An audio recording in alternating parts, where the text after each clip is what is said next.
Alrighty, ladies and gentlemen, let's get busy with our third video. Thank you so much for persevering.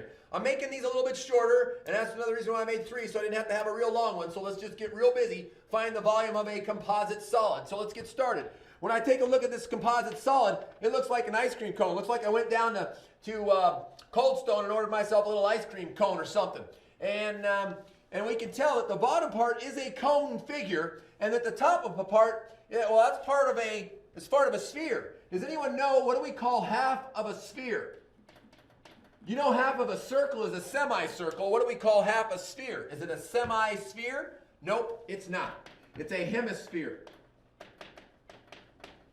You may have heard that referred to in either social studies, geography class, or maybe even science, talking about a hemisphere of our planet.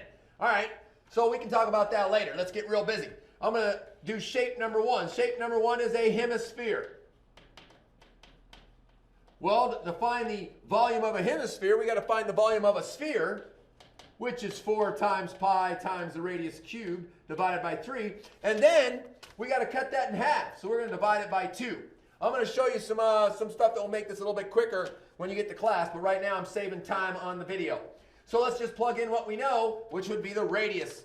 And so I'm going to come over here and I'm going to say that's 4 times 3.14, multiplying that by the radius, which is 2. I'm cubing that, I'm dividing that by 3, and then I'm going to take the whole thing and divide it by 2. So 4 times 3.14 times 2 cubed, all divided by 3, gives me 100.48. Dividing that by 3, and then dividing that answer by 2. And 100.48 divided by 3 is 33.493. Dividing that by 2 gives me 16.74, and there's some other stuff, but we're going to round to the nearest tenth, so we're going to just leave it right that for now. And then we're going to go to our second figure, which is a cone. So we have number 2, which is a cone. You remember how to find the volume of a cone in our previous video lessons. The volume of a cone, that's the area of the base times the height divided by 3. That's why practice makes this stuff pretty good. We know that the cone has a base of a circle, so we're going pi times the radius squared, and we're going to multiply that by the height, and then we're going to divide that whole thing by 3. So let's plug in what we know. Pi is 3.14 times the radius. Once again, the radius is 2, and we're going to multiply that by the height of the cone, which is 4, and we're going to divide that whole thing by 3. And when I plug all that math into the calculator, well, lo and behold, I get 16.74. Makes sense because they have the same area of the base right here. The same area of the base for the hemisphere, same radius, same diameter, all that stuff. And so when we double this, both of those together gives us a total volume of 33.5 after we round to the nearest tenth. Actually, it's 33.49, round to the nearest tenth. And that's going to be inches, and we're going to cube that because we're talking volume. Moving right along to our next composite figure that we are going to find the volume of. Our next composite solid, it is a solid. And we can see 2 solids that we're familiar with.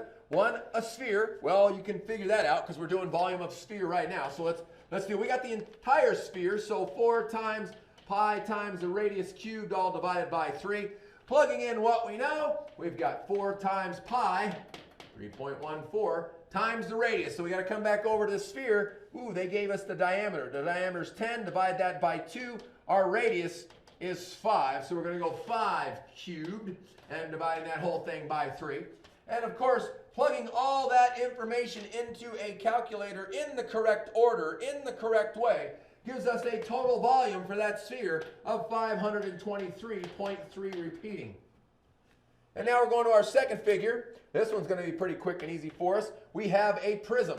So 2 is a prism. And we know the volume of a prism is area of the base times the height. So we're going to recognize the base down here. And the base is going to be 10 by 10. And the height happens to be 10. And so that is equal to 1,000. So we have to take these 2 and add them together. So 1,000 plus 523.3 repeating will give us 1,523.3 repeating. And of course it's centimeters. And we're talking cubed because we're talking volume. All right? Pretty straightforward. You know all the shapes. It's just a matter of putting them all together. Our last real life application type of problem is that 1/2 of the sphere is called a hemisphere. We already talked about that. It just happened to be in the example here. And the top of this silo is a hemisphere. And it has a radius of 9 feet. And the overall height is 48 feet. What is the volume of this silo? By the way, where do you think they'd use silos? That's right, they're on farms.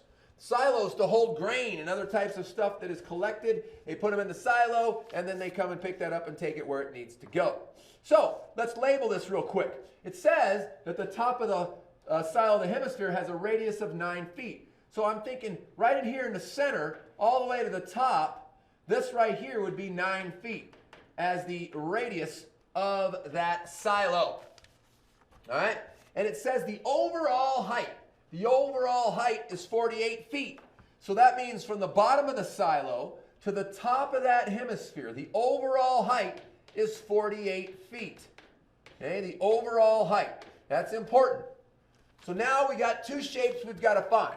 We've got to find the volume of the hemisphere. Let's do that one first. So number one, we're going to do the hemisphere on the top. And we know that that's half of a sphere. And so we know volume of a sphere is 4 times pi times the radius cubed divided by 3. And we're going to take that entire quantity and cut it in half because we only have half a sphere. And so let's just put in the numbers real quick. 4 times 3.13, 4 times 3.14. As many times I said that, I'm shocked I got that wrong. We know that the radius is 9, so we're cubing 9, and we're dividing that by 3. And then, of course, we're taking the whole thing and dividing by 2. Well, I'm not going to write out all the different numbers. You should be able to punch that into your calculator and see if you get the same answer I get. Or you're going to try it when you get to school. And it just so happens that when you multiply all those numbers together and divide all those numbers into it, you get a volume for that hemisphere of 1,526.04, and that's going to be feet cubed. That's for the hemisphere. Now let's do the cylinder part of the silo. So 2 is going to be a cylinder. C-Y-C-L-I-N-D-E-R. Cylinder. C-Y-L.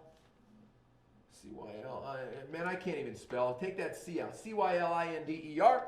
And of course, volume of the cylinder is area of the base times the height. It's a whole cylinder. We know the base is a circle. Over here at the bottom of the hemisphere or down here at the bottom. And we happen to know the radius of that because it's going to be the same radius as the hemisphere. So we got pi times the radius squared times the height. That's 3.14 times 9 squared. And the height, well, a lot of people would come over here and say 48 feet. How many of you recognize that the height of that cylinder is not 48 feet? In fact, the height is only to here. Okay, so we only want this green part. And so we've got to take our 9, subtracting from our 48, and get that the overall height of the cylinder is 39 feet. I hope you guys recognize it. Ooh, not feet squared. It's 39 feet. And so we're going to come over here and multiply by 39. And of course, when you do all that math, and you multiply pi times 9 squared times 39, you get 9,919.26 feet cubed. So now all you have to do to find the total volume is add all that up. 9,919.26 plus 1,526.04 gives us a total volume of a silo of 11,445.3 feet cubed. Outstanding. We're done. Let's do our quick write and get out of here. Find the volume of the composite solid, round to the nearest tenth. Of course, you have something that looks just like a silo.